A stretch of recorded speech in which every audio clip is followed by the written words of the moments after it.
Get ready for something truly epic. Universal Studios is coming to Great Britain in 2031.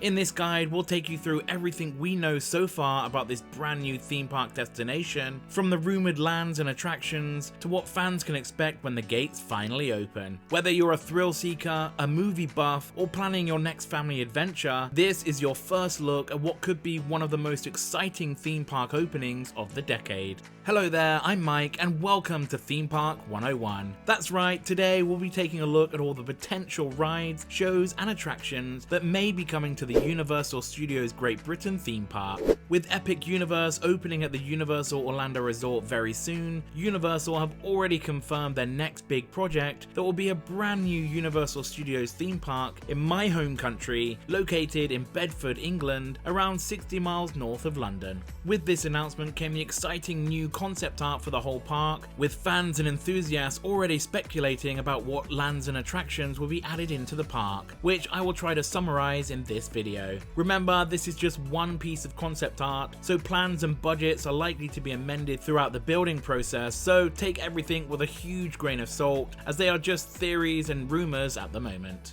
Nevertheless, some of the early speculations are some of the most exciting ideas I've ever heard for a theme park, so let's get straight into it, and begin with the classic Universal Globe and entry arches that is synonymous with the Universal Studios parks, and will certainly get everyone hyped to enter. Also, similar to other Universal Studios around the world, it looks like you'll head straight into Hollywood Boulevard, filled with all the awesome dining and shopping locations. A major difference to other entrance lands is what looks to be a huge hotel built into one side of the boulevard that has similarities to the Universal Studios Grand Hotel in Universal Beijing. This will offer insane views of the park, as well as an exclusive entrance and other standard amenities. Also along the boulevard, there is a show building that is alike to the Pantages Theatre, which is home to a show based on trolls in Singapore and lights camera action in Beijing. I'm leaning towards the latter, as it's a show that embodies everything that Universal Studios tries to create. So expect a new intro from Steven Spielberg, and maybe even a different type of show setting and use of special effects. At the end of the boulevard, you will have some awesome views across the lagoon, giving you a chance to see all the lands in the park.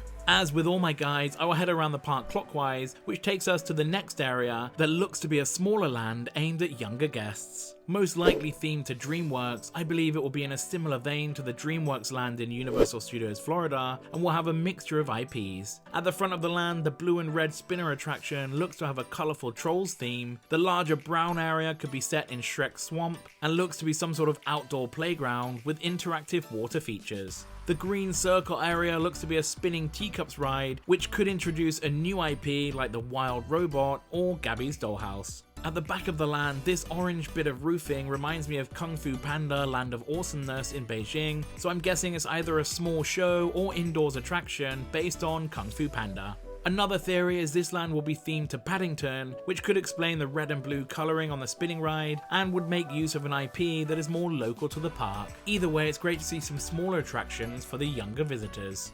We now head into what might be my most anticipated land, as many people quickly speculated that it looks like the Hill Valley set from Universal Studios Hollywood, making this area based on Back to the Future. Set in the 1955 time zone, all the shops, restaurants and team members will feature classic 1950s decor and style. The town hall will be the entrance to the huge launch drift coaster that will utilize the indoor sections to include screens and set pieces that will have an amazing time traveling storyline, and I'm guessing will reach the 88 mph speed, allowing you to travel across time zones. Near the lagoon is a huge outdoor theatre that will hopefully have a Back to the Future themed show or some variation of the Enchantment Under the Sea dance with classic 1950s music and Marty playing that new sound.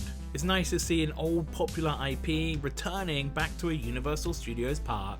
We now head over the bridge into the next land that looks to be based on Jurassic World. First up is a small show building and a number of round structures that looks like the perfect place for a raptor encounter that can be found at other Universal parks. Behind this is a pair of drop tower rides, which will probably be named after and feature some sort of flying dinosaur like Pteranodon Drop or something similar. They should be able to give some awesome views of the land and the surrounding area. Nearby looks to be some sort of outdoor playground similar to Camp Jurassic, or it could just be the queue line for the drop tower ride. What I'm most excited about in this land is the huge show building that will be home to Jurassic World Adventure, my favourite dark ride that can already be found in Universal Studios Beijing. This was originally going to use the gyrosphere ride vehicles, but were changed to the popular scoop vehicle later in development. With the sphere shape on top of the entrance to the ride, Universal may have found a way to introduce the original plan to this exciting attraction.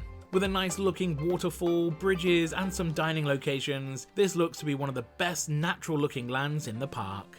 Due to the colour of the coaster in this next land, many people are guessing that this will be themed to the recent popular movie, Wicked. Let's begin with a huge steel-based roller coaster that will certainly give the Back to the Future coaster a run for its money. It looks to feature a tunnel portion, a number of inversions, and a beautiful section that will take you over the lagoon. The entrance of this attraction looks to be at the back of the land, meaning this show building could be some sort of dark ride or interactive attraction, and this building opposite could be some sort of Shiz University-based restaurant with the colourful windows overlooking the lagoon. Again, another theory for this area is a continuation of the Jurassic World theming, creating further dinosaur-based attractions, and by far the largest land in the park.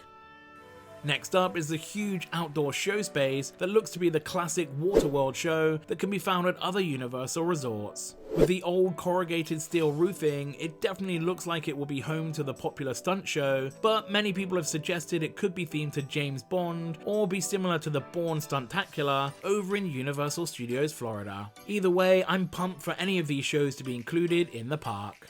The next land looks quite small, but many are saying that it will be themed to the Shire from Lord of the Rings, with the many green areas and brown muddy pathways. If that is the case, then I believe this first show building could be a fun indoor dining experience themed as Bilbo's 111th birthday party, with lots of fun decorations, a nighttime setting illuminated with Gandalf's fireworks, and could even include some smaller flat rides for the little ones. Further into the land, amongst all the fun Hobbit houses, I guess this next one could be a more traditional dark ride that would be awesome if themed to Frodo's daring escape from the Shire and feature a number of ring wraiths in pursuit. As mentioned before, all these ideas are purely my own speculation and will most likely be completely wrong, but it's fun to hope. Other speculators have surmised that this area is actually themed to Shrek, with 2 indoor attractions based on the swamp-loving ogre. The next area looks very similar to the Minion Land in Universal Studios Beijing that will include the Sing On Tour stage show, Despicable Me Minion Mayhem, plus the indoor Super Silly Funland that will include the kiddie coaster called Loop-de-Doop-de and indoor spinning attraction Super Swirly. I hope they could change or add one more attraction to this area, just so it's not a complete clone of Beijing's version, but I totally understand why they've included Minion Land in this park, as it is very popular internationally, and Universal can make huge profits from the merchandise alone. In between Minion Land and the first land, Hollywood Boulevard, there is one more small area that could be themed to Amity Village. The buildings next to the lagoon would make another awesome dining location with awesome views, and then opposite, maybe I'm just imagining it, but could that be a huge fish hanging from a post next to a small body of water and show building? Maybe. When it was first announced that Universal Studios Great Britain was even a consideration, my dream ideal land was a classic Universal attractions area featuring rides from Back to the Future, E.T. and Jaws. So even to be able to speculate that 2 out of these 3 properties could be making their way to this park, I am more than thrilled. So that wraps up this first look speculation guide for all the attractions that could be coming to the park. I am beyond excited to begin following along with the construction of this new Universal resort, and I will update the guide once we have more information about what lands and attractions are confirmed by the park over the next 6 years. If you want to have a more detailed look at the construction of the resort over the next few years, then I highly suggest following Alicia Stella from Theme Park Stop, who has already done a grand job of following along with the Epic Universe updates since its conception. For more local creators, I would also suggest subscribing to Digital Dan and Jack Silkstone, who will provide more regular updates. I hope you enjoyed the video and consider subscribing for free, and take a look at my channel for exciting attraction guides for lots of different theme parks around the world. If you want to know more about another Universal Studios park or another theme park in the UK, then check out these guide videos here. Thanks for watching, and I'll see you next time on Theme Park 101.